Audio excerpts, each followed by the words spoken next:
Hey, what's going on, Podcast Nation? It's Jason Harris here with NADA 2024, checking out the trade pending booth with my man, the one, the only, famous, Matthew Davis.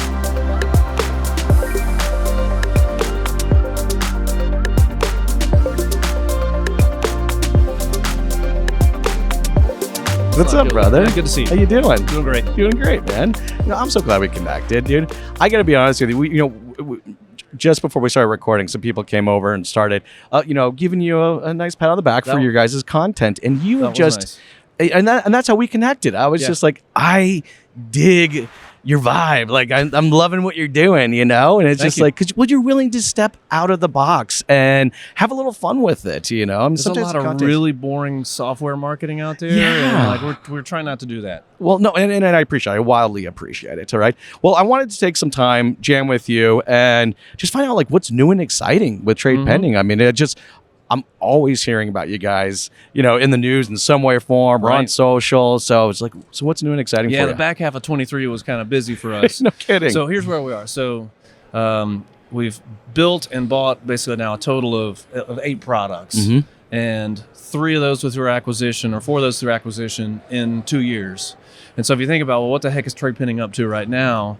Well, after you get kind of past that initial freak out, like, holy crap, like we just bought all these companies. Yeah. You have to take a step back and say, all right, well, we got to integrate the people, we got to integrate the processes. And then what's really important is, are you going to integrate the products or not? Because there's definitely a lot of companies here that have a philosophy, and there's not a right way or wrong way, it's just a way where they don't integrate the products. Yes. Right? That is not our approach. We are definitely we want to integrate the people, processes, and products all together so that you can have essentially, it's this amorphous software term, it's kind of BS, but a platform. Yes. Right? And you want to have them integrated in a way that's not just on paper, like not the invoice. Right? So when we think about it, we got started on this in 23, and this is a big focus for us in 24, and that is making everything one essentially product or platform, whatever you want to call it. But so that way you've got table stakes, which is, let me just have one thing I can log into. Right? Yeah, I just mean, one thing. It sounds super boring, and it kind of is, but it is table stakes. Like, you got to have that, because nobody wants to work with a company and have to sign into 8 different there's things. just way too many things. Right. But then where it becomes really cool is when you can say, all right, well, we've got this video platform now through the Snapcell acquisition. We've got our product Auto Bio, digital brochures. What happens when you smash that together?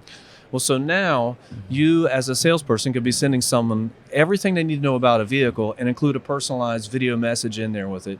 You can track it. You can see who views it, see who opens it. You know when to respond because they're clicking on it. And then, by the way, well, once they do that, there is an integrated next step in there. Well, let me value my trade. Let me calculate my payment. So you really start to get this kind of additive approach, the whole 1 + 1 = 3 type of thing. It's just, it's just all of these systems that are now kind of communicating with each other, but they're needed systems to to help my process at the at my dealership, right? But I love the fact that you guys are connecting. So a lot of exciting things. All right. And I'm going to force you to, if you were to pick one, all right, well, what's the one that's just like, oh, man, I'm so excited to integrate this, and I can see what the value is to the dealerships? It's the video and the digital brochures right now. Yeah. Like, video is wicked hot right now in terms of, like, because email, phone, text, they work great, right? They do. But at this point, everybody knows it's clutter. And so if your emails are getting a 10% open rate, 15% open rate, the videos are getting... Well, and that's high, right? Yeah, like that's high. Videos are getting 50, 60% open rate. And we've got customers that will tell us, we had a customer come in and they drove past 3 other Honda dealerships to buy at our Honda dealership because we're the only one that took time to send them a video, just saying like, it hey... says so much. Right. It's so like, that is super, super hot. Well, and look, I mean, I videos really kind of been my thing for a long time, and and even as a salesperson, actually, I'll tell you a funny story. I started shooting sales videos on a Kodak flip cam, all right, with a whole whopping 1 megapixel. All right. And I actually remember one of the first ones, and it's floating around out there. I should actually try to find it. But, I had to put it on a tripod. I brought the car into the shop, right? And, I was like, I hit record, and I tried to run around to the front of the car so that I could talk, right? I slipped on my ass. All right. Literally almost kind of like slipped and kind of like underneath the car. I like popped myself back up and just immediately went into it. Right into it. You only got 1 megabyte. You got to hurry. I know. I had to hurry. And, and I was like, you know what? I'm going to edit this out before I send it to the person, right? Back then, I had to like upload it to YouTube, right? Wait for YouTube to process, grab the link, and then send it to him. And sure enough, I didn't send him the edited version. I sent him the one of me literally falling on my ass. All right. But he ended up sharing with like a bunch of his friends because he thought it was absolutely funny. Look what the sales guy did, right? But I sold that car 100% because of that video. And I remember the customer goes, look, dude, I don't know if anybody else that would have committed what you committed to show me this vehicle. And he drove like 200 miles. It was way out of town. Should have fallen on your ass a lot more. I know, that's what I was thinking. I'm like, oh my gosh, you know what? It's funny, and actually, I do actually encourage salespeople when they're creating the videos, leave in the mistakes. You're a human, you know. Like it's cool. It's and I think that's one of the most impactful things actually about video, is that you get to hear the tonality. Right. It's not black and white text, right? So I can hear the tonality, I can see the body language, like I can really feel that salesperson's intent to want to serve the customer. Yeah, and that's a lot of what we try to help with, and that is to coach, like, hey, make sure you smile, like smile with your eyes, right, and include your personality. Unless you're boring, then maybe get somebody else to do it. But yeah, but I mean, I think that's the coolest thing. Like not. I mean, not everybody buys a car every single day, right? This is a big transaction, and then that person's personality and their commitment to the sell, all right, becomes a very large part of my experience. Right. And, I get to experience what I'm getting myself into when I receive that video before I even show up to the dealership. Right. And I'm just like, I like this person. Like, this is going to be fun. It sets the stage for them, right? It's just a great way to build rapport right out of the gate, transparency with what they're going to expect in the process. It's a win. Yeah. Hey, for everybody out there watching and listening right now, and they may be in the video game or they're not in the video game yet, give me a couple tips. What do you tell dealers out there? Short and sweet. Okay, yeah. That's a good one, right? Yeah. You don't have to sell the farm, right? Definitely include your personality. Smile when you're talking. Right, and that's pretty much it, right? Everything else is just be a person. Just be a person. Not a robot. It doesn't have to be perfect, right? In fact, the perfection is not the goal here. No, the goal is really just to have a easy process in place and say, like, every lead that I get, I'm going to send a video. We've got a story where it's a new salesperson. I'm blanking on the dealership name right now, but he'd been there for 6 months. Yep. Got in the process of essentially sending a digital brochure, an auto bio with everything, and I'm really excited for them to incorporate video into that.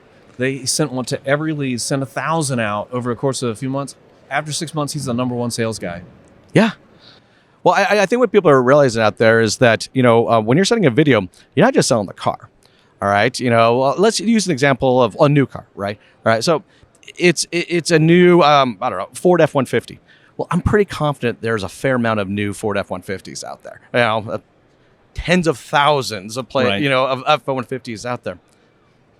But there's not a lot of that particular salesperson, right? And that was one of the most fascinating parts of getting into video and selling videos. I always thought I was selling the car, but in reality, I was selling myself. Yeah, and because the customer had 50 other places they could pick up the exact same product for pretty much the exact same price, but no, I had an opportunity to sell myself and make that human connection. Video works really great on used inventory as well too. Oh, for sure. So it's even better because every one of those things is a snowflake. They're all different. They all have their own stories. It's a great opportunity to say, like, oh, this is fantastic. Look at this great feature. Here's this nick right here. We're going to take care of that for you. Like, you're being transparent in the process, and people are really going to appreciate that. Same with like video and service. Like, there's some really sophisticated video tools out there. We have like the lightweight, kick-ass, super easy and fast to use version of that, so that seeing is believing, 100%. right? So if you tell somebody they need new brakes in an email, they're going to be like, shut up. If you send them a picture that they basically got Widowmakers on their car, then they're going to be like, okay, right? It's huge for that. Well, it creates transparency. It creates trust. All right, and for me as a consumer, it creates confidence that this is ultimately the company that I want to do business in. Right. But you know, and I like the fact that what you guys have done, because what you've done is you've taken these pieces of technology and you're starting to connect the dots to it, right? To kind of help simplify that process, right? Because a piece of technology is only as good as the process behind it, and the process is only as effective as the people behind it, right? You know, this is. Well, we've said this for many, many years. We are in a people business, but you guys are not putting a face to that. Right. You know, Right. and I think that's so cool. Indeed. Me too. It is. Hey, this has been a great chat, and I really appreciate it. Thank you so Jason. much for doing this. Hey guys, if you're out there watching and you're looking to kind of really up your game and better that experience and create more confidence, all right, with your customers, you guys got to check out what Trade Pending is doing. Thank you so much for watching. You guys have a wonderful day.